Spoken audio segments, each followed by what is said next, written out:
다음 주 되면 본격적인 4월장이고요. 포커스가 조금씩 달라지는 것인지 절대 전략 세워보겠습니다. 함께해 주실 분 토마토 투자클럽 김영우 전문가입니다. 안녕하세요. 네, 안녕하세요. 네. 오늘장 한마디 어떻게 정하셨어요?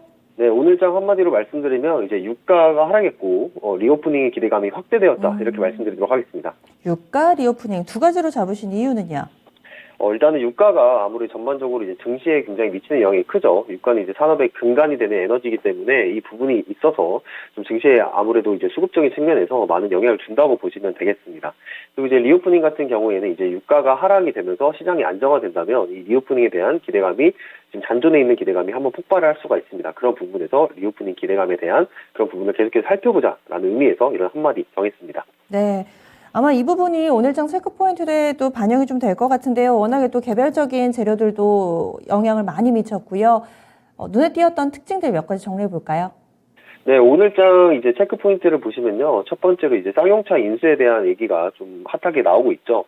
이런 부분들이 원래 이제 에디슨 EV라는 이제 기업에서 이제 조합을 설정을 해서 쌍용차를 인수를 하기로 했는데 이런 부분들이 시장에서 언제나 불안전하게 결과가 나타날 수 있습니다. 그런 부분에서 에디슨 EV에 대한 그런 투자자분들 많은 좀 흔들림이 있으셨을 텐데 어찌됐든 이 쌍용차 같은 경우에 지금 쌍방울 쪽에서 계속해서 지금 모멘텀을 가져가고 있습니다. 그런데 마찬가지입니다. 에디슨 EV가 이 결과가 안 좋게 나왔듯이 쌍방울도 이런 부분에서 그냥 주가에 대한 시장의 주목을 받기 위한 행동, 퍼포먼스일 수 있다. 그 부분에 투자적인 부분에서 조심해야 된다. 이런 말씀을 드리고 싶습니다.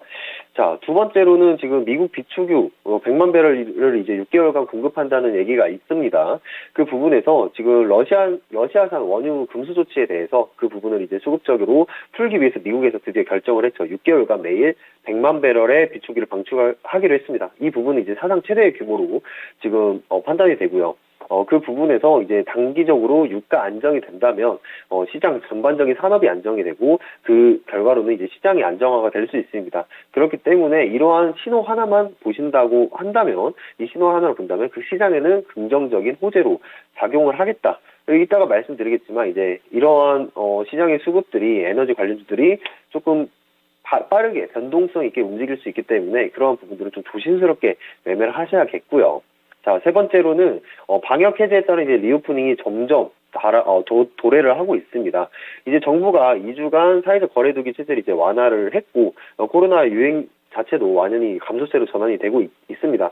지금 코로나에 대한 그런 확진자 수는 사실 의미가 없죠. 지금 미국도 이미 전체 방역으로 지금 가고 있는 수준이고요. 그렇기 때문에 지금 방역 해제에 따른 그런 리오프닝, 그런 기대감, 그리고 섹터에 대한 순환매들이 계속해서 이어진다. 이렇게 보시면 되겠습니다. 네. 그래서 이렇게 세 부분, 유가 그리고 또 리오프닝 앞서서 주신 키워드와 또 연결되는 부분들이 있었습니다. 그러면 다음 주는 좀 확 바뀔지 일정을 통해서 내다보겠습니다. 다음 주 주요 증시 일정 어떤 게 있을까요? 네, 첫 번째로는 이제 리오프닝에 관련해서 제가 말씀드릴 건데요. 일단 빅뱅이 컴백을 합니다. 4월 5일에 빅뱅 컴백을 하고요. 4월 8일에 BTS 라스베가스 콘서트 개최를 합니다.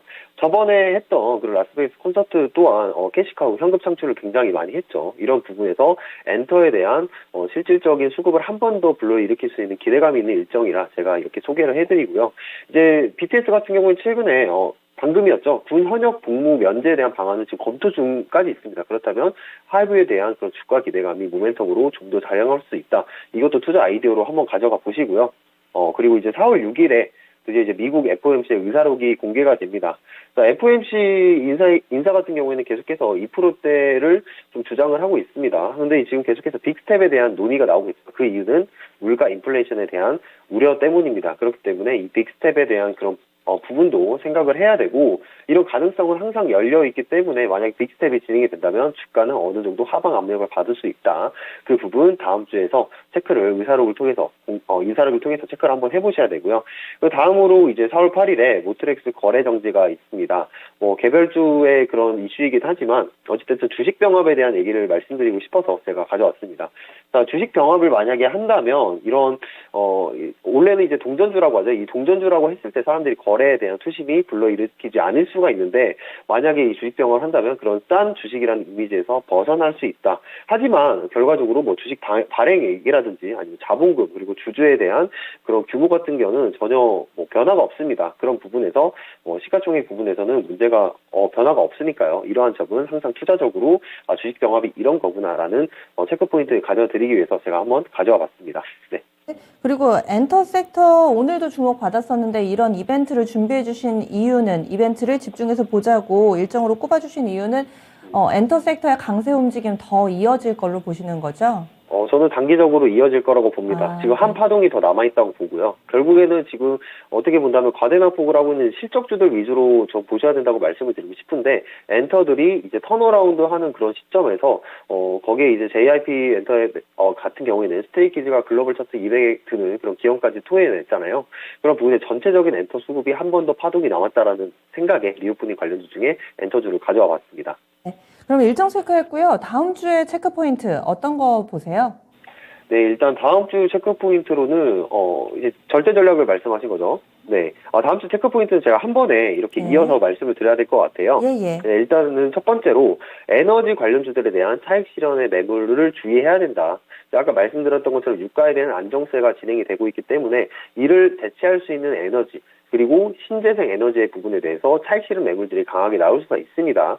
그런 부분에서 좀 조심스럽게 트레이딩을 하셔야 된다. 근데 이제 신재생 에너지 같은 경우에 제가 추천드리는 거는 결국에는 이러한 사태 이후로 신재생 에너지에 대한 필요성이 부각이 많이 되고 있기 때문에 눌림목이 왔을 때 매수를 한다면 또 계속해서 상승세가 이어나갈 수 있습니다. 그래서 신재생 에너지 부분은 그렇게 매매를 하시라 말씀드리고 싶고요.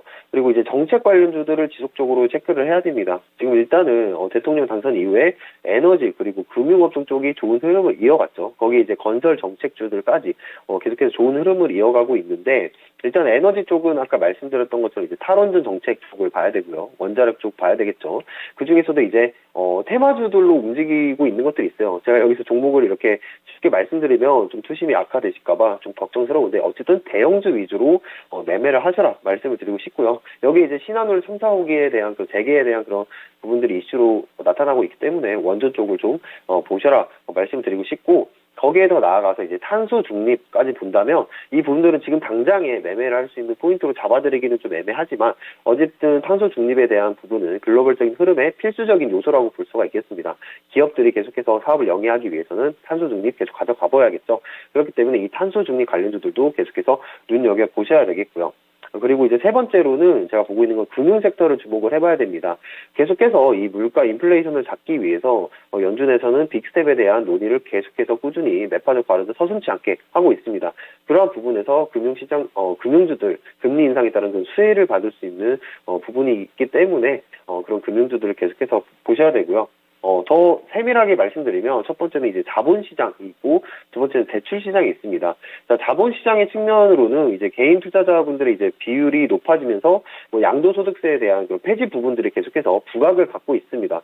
자, 그런 부분에서 양도소득세가 이제 폐지가 된다면 주식시장에 긍정적인 투심이 불러일으킬 수가 있겠죠. 그런 측면에서 이제 금융주들 첫 번째로 봐야 되고요. 특히 이제 증권주들 같은 경우 매매에 대한 활발한 그런 부분들에 대해서 수수료가 더 나올 수가 있기 때문에 증권주들도 주목해보면 좋다. 그리고 두 번째 같은 경우에 대출 시장이죠. 결국에 이제 윤석열 당선인께서 그 대출에 대한 그 규제를 푼다면 대출에 대한 활발한 그런 이자 부담들이 이자에 대한 수익성들이 금융주들로 갈 수가 있기 때문에 그 부분들도 수혜를 받을 수 있다는 점 체크해 두시고 지금부터 매집을 하시면 좋겠다. 이렇게 보시면 되겠습니다.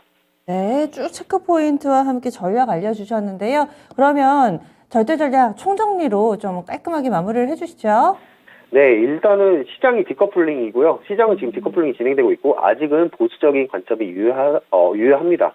제가 보수적인 관점이라고 해서 매매를 하지 말라는 게 아니라 지금은 과대낙폭한 실적주들을 계속해서 주목을 해봐야 됩니다. 결국에는 지금 실적 시즌에 와 있고 어닝 서프라이즈에 대한 기대감이 여전히 개별주들로 남아 있습니다. 이러한 종목들을 좀 유심히 봐서 실적이 나오고 어닝 서프라이즈 이후에 추가적인 상승 그런 모멘텀, 추가 수익을 볼 수 있는 그런 매매 전략을 취하셔야겠다. 이렇게 보시면 되겠고, 지금 현재 채권 역전 현상이 계속해서 나타나고 있습니다. 그리고 유가가 빠졌는데 미국의 기술주들은 계속해서 또 올라가고 있는 그런 부분들도 보이고 있습니다. 어쨌든 시장이 디커플링이 지금 나타나고 있는 부분들이 있는데 이런 부분들이 시장이 환조세를 계속해서 늘려나갈 수 있는 그런 변동성 구간이라고 말씀을 드릴 수가 있습니다. 그렇다면 여러분들이 선택을 하셔야 되는 그런 부분은 지금 실적에 주목해야 된다. 그리고 펀더멘털이 튼튼한 기업 중에 과대 낙폭을 했던 그런 기업들에 주목을 해서 투자를 감행하셔야 된다라고 말씀드리고 싶고요. 리오프닝 같은 경우에는 지금 파동이 한 파동 남긴 했지만 수익을 줄 때 수익을 챙기는 그러한 전략을 선택을 하셔서 좀 지금 매매적으로 굉장히 어려운 구간에 저는 와 있다고 생각을 해요. 그렇기 때문에 트레이딩 관점에서는 좀 보수적으로 접근을 하시라 이렇게 말씀을 드리도록 하겠습니다. 시장의 뚜렷하게 안전자산 선호도 그렇다고 위험자산 선호도 아니고 약간의 일관성이 없다라는 부분을 시장의 디커플링이라는 표현을 써주셨네요. 아직은 보수적인 관점이다. 알겠습니다. 다음 주에 뵙겠습니다. 네, 감사합니다. 네.